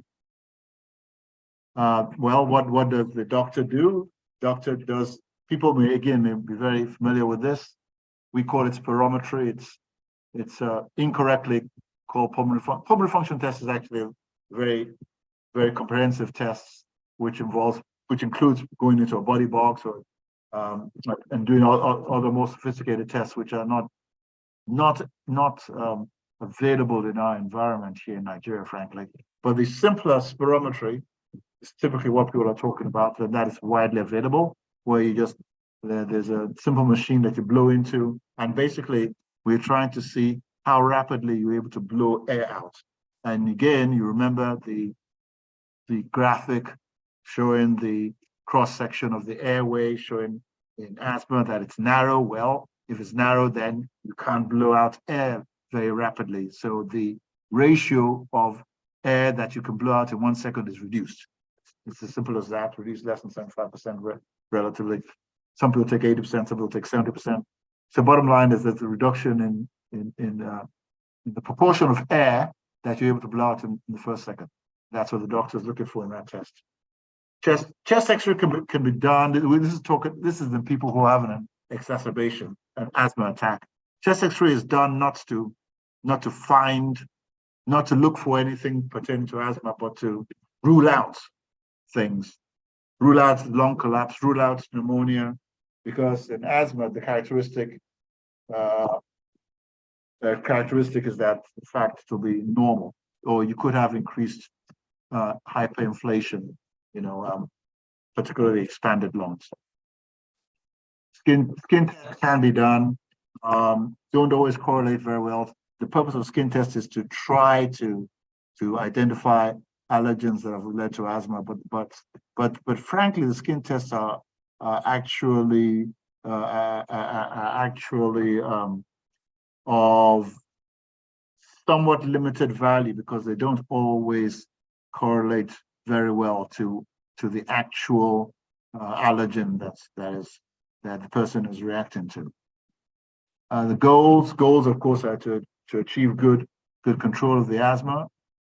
We say obviously reduce inflammation, reduce inflammation, reduce the exacerbations, and if possible, eliminate exacerbations, which means eliminating the attacks.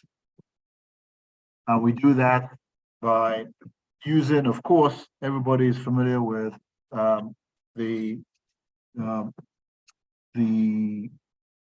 medication that's used to stop the attacks, but even more important are the controller medications that prevent the attacks, that stop inflammation from happening in the first place, that stops the cascade that eventually leads to the airway narrowing. So prevention is better than cure. If you can use a medication that has a steroid inside it, an inhaler that has steroid inside it, if you use that on a regular basis, then in very many cases, you can prevent attacks from happening, or at least reduce the attacks from happening, and reduce the chances of having chronic permanent airway damage and reduce mortality. All these have been shown by research.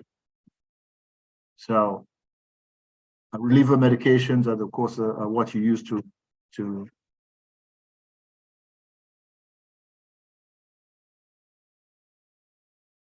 Dr. Ngubi, we can't hear you. I don't know, something's happened with his audio. Dr. Ngubi, we can't hear you. Okay, it's back now. We lost you for a few, 1 minute or two. Oh, that's my internet. Oh dear. I was mentioning, okay, very critically, yes, you've just heard me talk about reliever medications to stop the attack. Everybody, I think almost everybody's aware of using something like Ventolin, salbutamol to stop an attack, but that should be a last resort. If you're relying on that, especially if the asthma is moderate or severe, that is actually dangerous. It's actually dangerous to rely on reliever medications. I think what you didn't hear, I want to go back, very critical. Controller medications is the way to go. The way to go to prevent, or at the very least to reduce the incidence of asthma attacks. It reduces the chance of developing permanent airway damage, reduces mortality.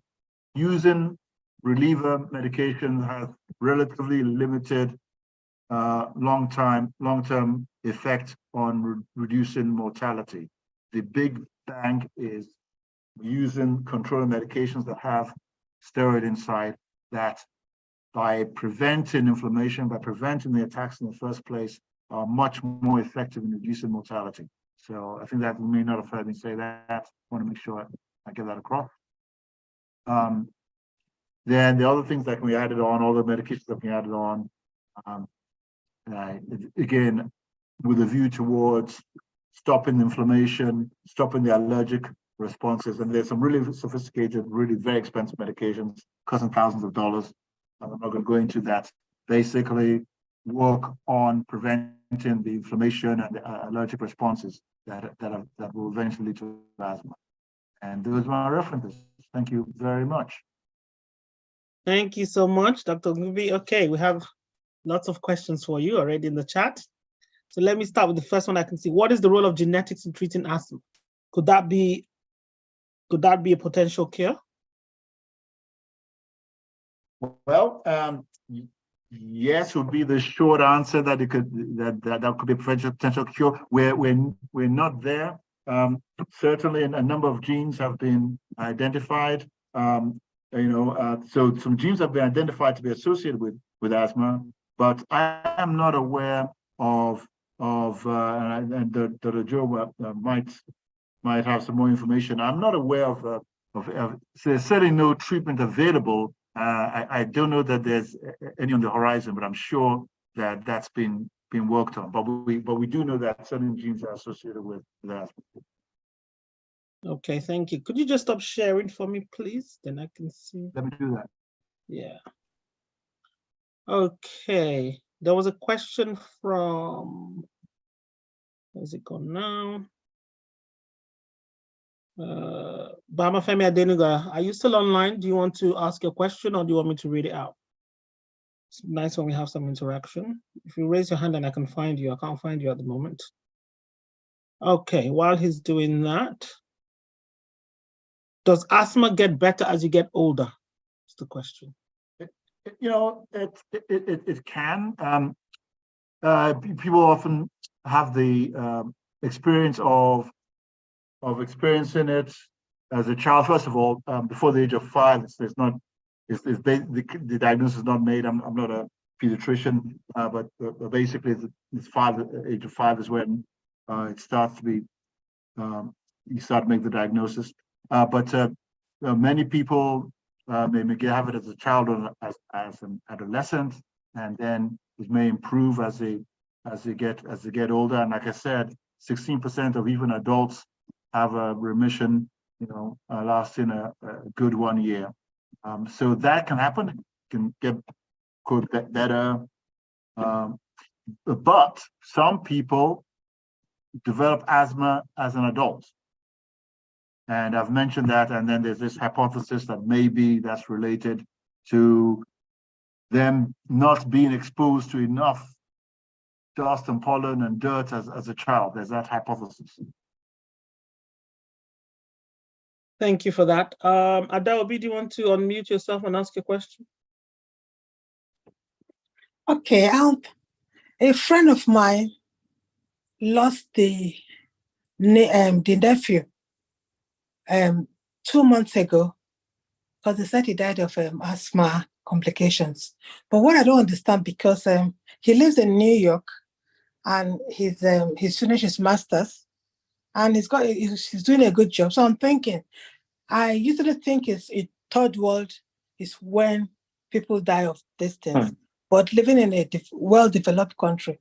So I was quite shocked that somebody could die of asthma. So what does it mean that he wasn't taking his controller medicine, or? I'm just asking. Excellent question. As a matter of fact, I remember, I was in the US for many, many years. And for most of my career, I'll tell you something that will shock you, but actually, your nephew, unfortunately, I'm sorry that you lost him, but your nephew fits right into this narrative. Asthma is one disease, and I don't think I know of any others. I certainly know of the major disease.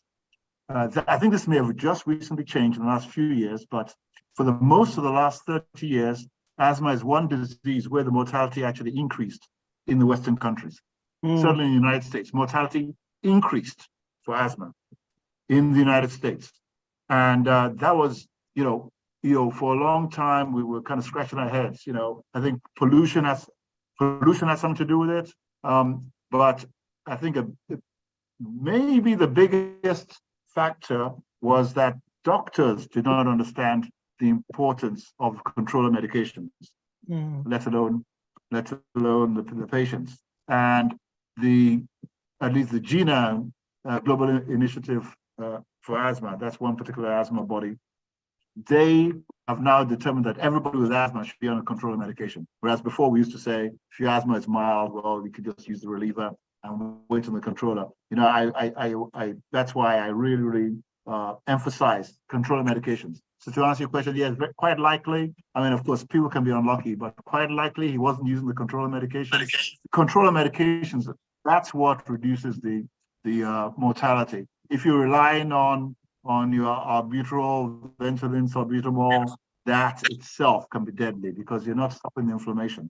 So that's really that response. So I think in the Western world, I think the mortality did finally start to improve in the last 5-10 years, because of the understanding of the need to use controlled medication.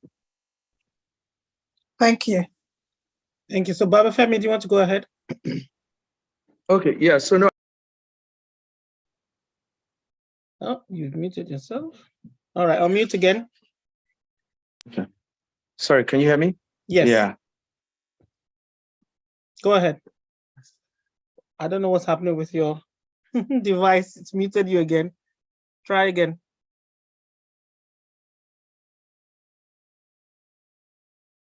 Okay. Okay. All right. Can you hear me? Okay. Yes, go ahead. Okay. Yeah. So no, my question or my comment basically was that you about reflux, gastroesophageal reflux as one of the trigger factors. And I would say maybe even more commonly hair. And I don't know if that has to do with the fact that H. pylori is endemic in this area. But a lot of times when you have people who, and I think it's just one of those things that we don't think about as much, when you have recurrent asthma attacks, that reflux could actually be a trigger factor as well. So I don't know if you have any comments around that. Yeah, thank you. Yes, I did leave that out. Yes, reflux has been characterized, has been described as a factor. I have to admit, well, you know, I spent most of my career in the US, and I tended to look for other causes first, and then kind of consider that if I didn't identify other causes. But you know, you've been in the Nigerian environment longer than myself, as I know, and so it's interesting that you're seeing that quite commonly in Nigeria. So that's certainly one of the factors.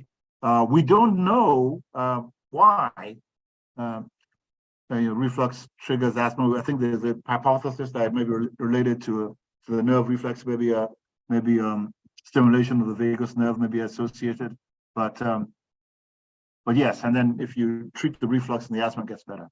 So yeah, I should have mentioned that. So thank you. Thank you.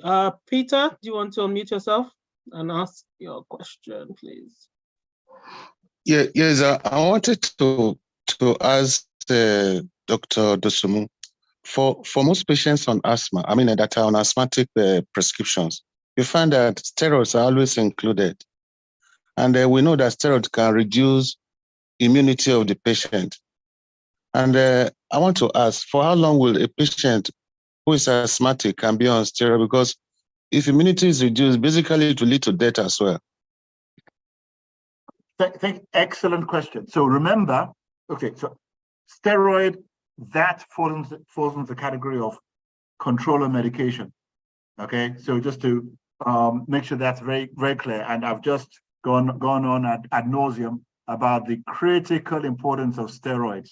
So bottom line, where we're headed to here is the bottom line is that controller medication, of which the most powerful and risk, cost benefit, best medication basically in terms of benefit compared to risk. Steroids are the best example really of controller medication.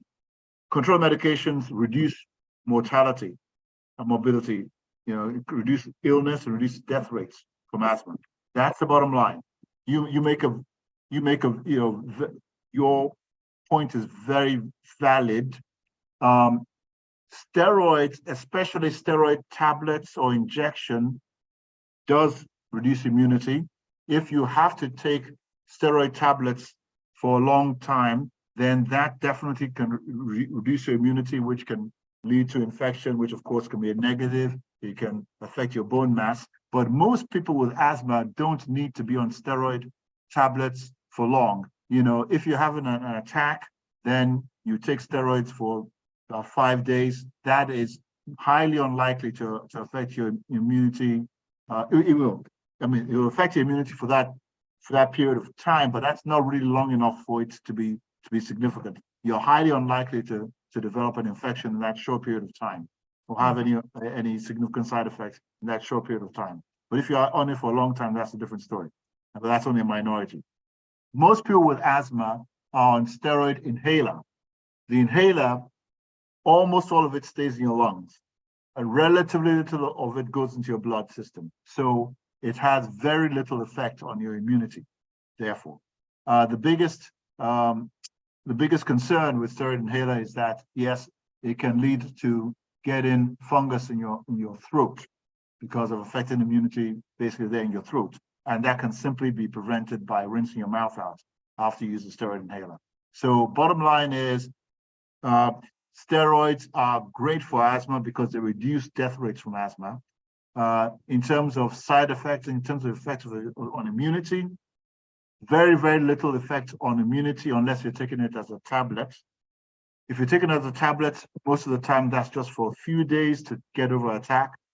Very unlikely to have any significant effect on immunity for just a few days. There are a few people with asthma that's so bad they have to be on asthma tablets for a longer period of time. And yes, in those people, there's more of a concern. But that versus what the asthma could do to the person. So one has to balance all of this out. Great, thank you for that. We have a comment from Dr. Yesterday Akimbolagwe. She's a pediatric respiratory consultant, and she says asthma can actually be diagnosed in children less than 5 years old, though it may be difficult to do it, especially if the child has other allergic conditions, and these may have a more severe disease course. So that's the comment regarding children. All right, next question is, okay, I think during your talk, you were talking about allergic rhinitis, and the question is, do you mean that a person with allergic rhinitis can become asthmatic? Yeah, I guess the short answer is yes. I mean, having allergic rhinitis doesn't mean that you're going to become asthmatic, doesn't mean that you'll have asthma, but it can be associated. The simple way to look at it is allergic rhinitis is inflammation inside the nasal passages. Asthma is inflammation inside the lungs. So it's inflammation just in different places. Having one doesn't mean that you'll have the other, but it means you certainly can. And they do often go together. And you can also have inflammation of the skin as well, which is eczema. And so the classic, of course, this doesn't happen all the time, but the classic thing will be to have all three. Not everybody has all three, but all those three things go together. Not all the time, but there's that association. Allergic rhinitis in the nose, asthma in the lungs, eczema in the skin. All right. Okay. So we have some people in the audience who are educators, and one of them is asking, what is the first line of action / first aid for someone having an acute asthma attack? Yes, and I know that there are some home remedies and so forth, but that gets, but I'm not going to comment. I'm not going to comment on the home remedies. So first line would be the reliever medication. Salbutamol is short-acting beta agonist like salbutamol, which the brand name Ventolin, Preventil, depending on where you are. That ideally, if you're in a hospital, of course, you would have that same thing, but in the nebulizer machine. Some people have the nebulizer at home. If you have that, that's what would be the first line if you have an acute attack. But if you have otherwise the inhaler, that's what you want to do. I guess if you don't have that, you could try, vapor, steam, having somebody put their head over a bowl of boiling water or something like that. That's not going to be very effective. In the old days, the old days, 150 years ago, coffee is a bronchodilator. It's probably not going to be very effective. That's really desperation, but you really need your inhaler. And asthmatics are supposed to carry their inhalers, their short-acting inhalers for those attacks. But again, you want to, as much as possible, prevent the attacks. But if it's not prevented, then use the reliever. Okay, but what if it's in a school setting and someone is having an acute asthma attack? Well, if you're in a school setting, I'll be shocked if they don't have the inhaler. I'll be very, very disappointed if they not have the inhaler. So there, I would say it's simpler. Use the inhaler, use your Ventolin, and then also, not just for a school setting, if there's some things that tends to trigger the attack, like athletic activity, you're about to run, you're about to go do PE, use your inhaler before you engage in the activity. It can be the reliever, but if you have the inhaler that has the combination of the reliever and the steroid, that's the best of all. Use that before you engage in the activity, and then you may not even get the attack at all. Great, thank you. Adab is asking regarding, you mentioned fungus in the throat. What's the cure? That do you need to gargle with water all the way down to the throat, as it may be a bit hard? Well, now that would not be a cure. That would not be a cure at all. That's a way of preventing it. So you gargle with water after you use the inhaled corticosteroids to prevent the fungus. Now, if you've not successfully prevented it, then you have to go to the doctor for an antifungal medication. So yeah, but you prevent it by gargling. Of course, is always the best thing. Okay, someone there's a question saying, does honey relieve an asthma attack? No, it doesn't. Not that I know of, and short answer is no. No is the short answer. And then let me just quickly point out that honey's fine. I eat honey myself, but if the doctor has told you not to eat sugar, then don't eat honey either. Honey does the same. Basically, honey ends up doing the same thing inside your body as sugar. Mm-hmm. I'm not saying don't take honey. I'm just saying if you can't take sugar, you can't take honey, and it doesn't do anything for asthma. Thank you. I know it's asking the role of oxygen in acute asthma in a clinical scenario. I mean, if you're going to the hospital, they're going to put oxygen on you. And yeah. I think if you're having an attack of asthma, you probably do need oxygen. Of course, they will do an oxygen saturation. Yes, because you're not getting the oxygen in because the airways are narrow. Yeah, your oxygen level is probably going to be low. So yeah, you probably do need oxygen, in addition to opening up the airways and the steroids, and then they should give you, they must give you a steroid injection if you have an asthma attack, plus the, of course, the inhaled reliever medication. Thank you, Dr. Ogumbi. I'm going to give you a break now. I'll go back to the questions that Dr. Ojo, we couldn't get to. So I'll give you a break, but just stay online for us. Thank you, Dr. Ojo. All right. So there was a question for you earlier. Is there any difference between smoking pipes or cigars compared to cigarettes? Can you take that? Can you hear me? Yes, go ahead. Is there any difference between smoking pipes or cigars compared to cigarettes? Okay, I think I mentioned earlier in one of my slides that there are different ways by which people take tobacco. Okay, so pipe is just one of them. Cigarette is one of them. E-cigarette is one of them. What is being taken is still tobacco. Okay, so whichever way it's rolled, it's still the tobacco. Tobacco, yes. All right. Does vaping have a lower risk of cancer and other conditions compared to smoking? Technically, yes, because it contains lesser amount of tobacco and nicotine, but the risk is still there. Okay, all right. Does smoking have adverse effects on physical exercise output, and can exercise reduce the adverse effect of smoking? Yes, so I mentioned that one of the main effects of smoking is development of scarring of the lungs, that manifests as emphysema. Okay, so if someone has emphysema, over time, they become short of breath. They're not able to exercise for so long, and that can impact on physical activity. Okay, and I mean, with regards to emphysema, is there an increase in emphysema or COPD in Nigeria? Yeah, so it's a progressive disease. So it's a progressive disease. If it is not well managed, then it progresses. Well, have you seen any increase in prevalence in Nigeria? Prevalence of emphysema or COPD and COPD? Yes. So we have more people being diagnosed. Smoking is not only the risk factor for development of COPD. So you also have occupational exposure.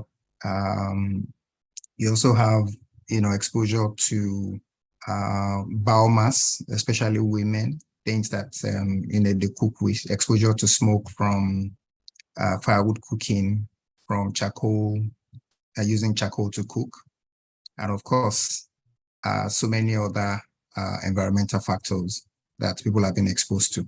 So smoking is not the only risk factor. Age is also a risk factor for the development of COPD. Sorry, we lost you in that last sentence. What's the other risk factor? Age, advancement in age. Yes. Okay.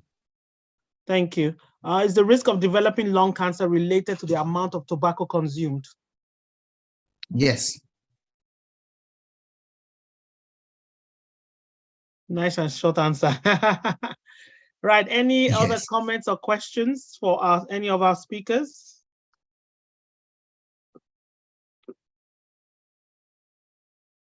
Any other comments or questions? Somebody was asking, what exactly is vaping? Okay, so so when you take cigarettes, what comes out is smoke. Okay, unlike vaping, what you have is vapor. So that's what makes it a little bit different from cigarette smoking. You see smoke, obviously, in cigarette smoking, whereas in vaping, what you have is vapor, not smoke. Now, with regards to vaping, they have all these different, well, that I've seen, they have all these different flavors. What's that, what does that do with vaping? Is it just to disguise the taste of the tobacco or what?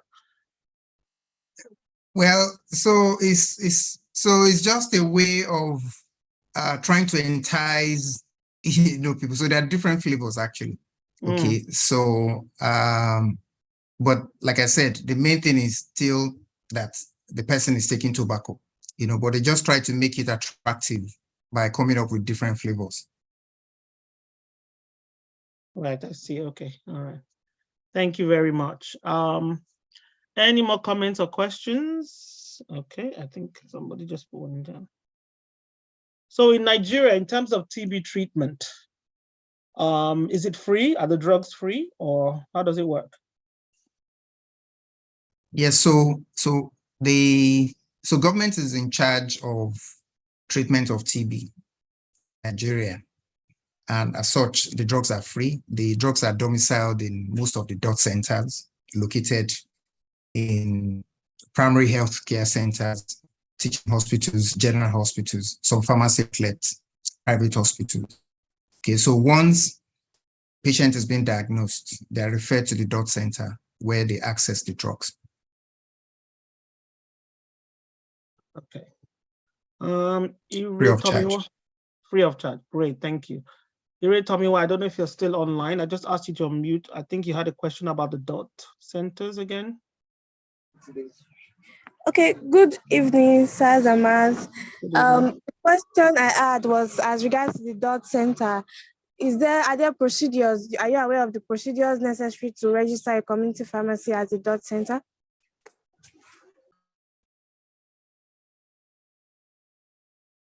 Yeah, I think I've addressed that. So pharmacy outlets will not be registered as DOT centers. You can only have the drugs being domiciled with you, in your outlet. I am aware, of some pharmacy outlets that have the drugs being domiciled with them. All right, thank you for that. The next question is for Dr. Gumbi. Dr. Gumbi, are you there? Yes. Someone just mentioned that a lot of people are complaining of the cost of asthma inhalers. Can anything be done, or is anything being done that you're aware of? Actually, that can go to both of you. Yeah, the short answer is I don't know, because that's obviously a huge problem. So we need to manufacture these things on the continent, but I don't know if anybody has a more immediate answer. Yes. Anyone else would like to comment on that? Dr. Ojo? Well, I think the main solution is what Dr. Ogunbi has mentioned, to encourage local production of some of these drugs. But in the meantime, I think the federal government is trying to declare state of emergency, to drive down the cost of, inhalers. I hope this gets to materialize, anytime soon. It will take a while, I think, even if it's going to come to fruition, I think. But what do we do in the meantime? We can only do what we can. Well, it will interest you that some of the patients, they have come up with their own strategies. Such as? So some patients, they have decided to be using their controller medication every day. So the drug that, most times you want the patients to use the controller medication twice a day. So yes. Some patients, they have decided to be using it once a day. So the medication they're supposed to use for 1 month, it will be able to last them for 2 months. But that's not the best. But these are some of the feedbacks that we're getting in the meantime. Okay. That's certainly a whole lot. And again, yeah. Go on, Dr. Go on, sir. And again, there are some other cheaper brands now that are available.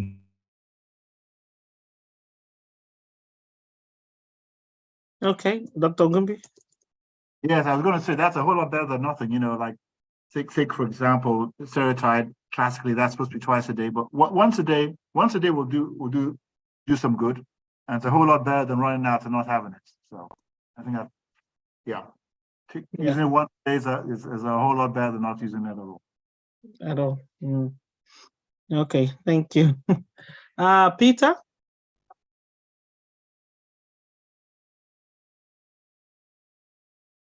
Hello. Go ahead. Yes. I think this goes directly to Dr. Ojo when he says the DOT patient just go to pharmacy to collect the drugs. I think pharmacy outlets are not registered DOT centers. Because if they're registered DOT centers, then there will be documentation at the pharmacy unit. There is no such documentations in any pharmacy that I know. So I think if they are to go to the pharmacy centers, they go there to buy their drugs. It's no more free for them. So I don't know if there is any such a pharmacy that Dr. Ojo can maybe mention here. I don't think so. Yes, I think I mentioned that I'm not aware of pharmacy outlets that are DOT centers. Okay, because when you're talking about DOT centers, at DOT centers, you have the facility of being able to make diagnoses, talking about having gene expert machine and having the drugs. But I know, or I've heard about some patients, who have talked about being referred to close by pharmacies to access their drugs after they have, been diagnosed, especially from private settings. Oh, exactly, that's what I'm saying, because there are documentations in DOT centers. So if they go to pharmacy to just collect, basically they will pay and be documented. Those such documentation don't exist in pharmacies. So whichever patient is accessing the pharmacy, he or she is paying for his or her drugs. Right, okay, I think the logistics of how it all works is something we'll have to take offline. Thank you, Peter. Thank you. All right. Next question. Is TB and asthma on the increase in Nigeria?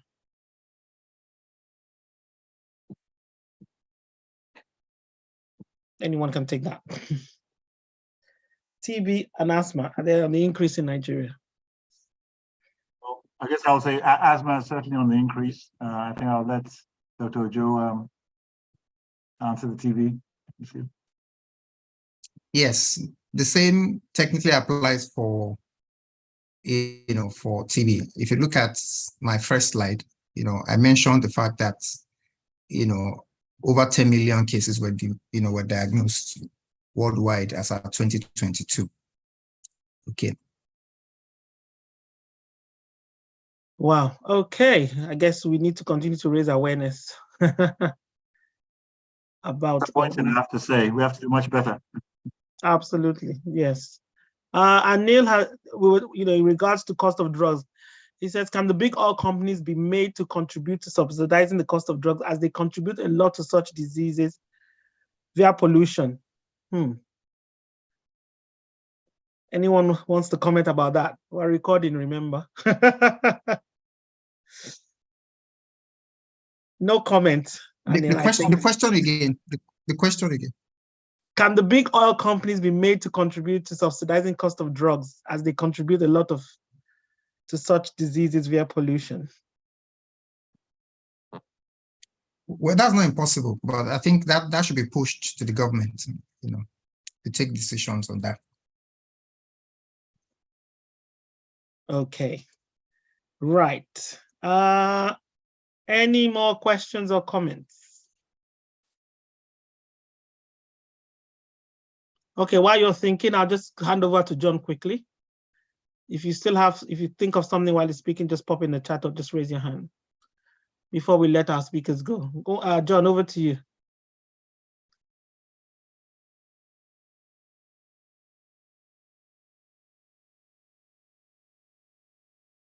Hello again, everyone. Can you hear me? Yes. Okay, so I'd like to say a very big thank you to our speakers for this presentation. It was very rich and informative. And in fact, I was engrossed. I've been here listening to everything, with rapt attention and all that. So I'd like to thank Dr. Ojo and Dr. Ogumbi for their insights as well, and with all their expertise. We thank them for their time and everything. We also like to thank our sponsors and our partners and other facilitators who do 1,000 things behind the scenes to put up these interventions. So I thank you again for joining us from wherever it is you're calling from all over the world. We get people from Nigeria, we get people from Canada, from the UK, and from the US, and now it seems even Gambia. So thank you so much again, everyone, for joining us this evening. In the event that you might have missed anything that the speakers touched on, of course, as Moderator Flora was saying, these meetings are recorded and uploaded to our YouTube channel. So if you missed anything, you can always go back and watch them back on our YouTube channel. Please watch those videos, like and share them with your loved ones and people in your wider circle, and subscribe as well so the channel gets to grow and we get more eyes on us, and then more people are equipped and empowered with this life-saving information. So thank you, everyone. Have a good evening, and over to you, Flora. All righty.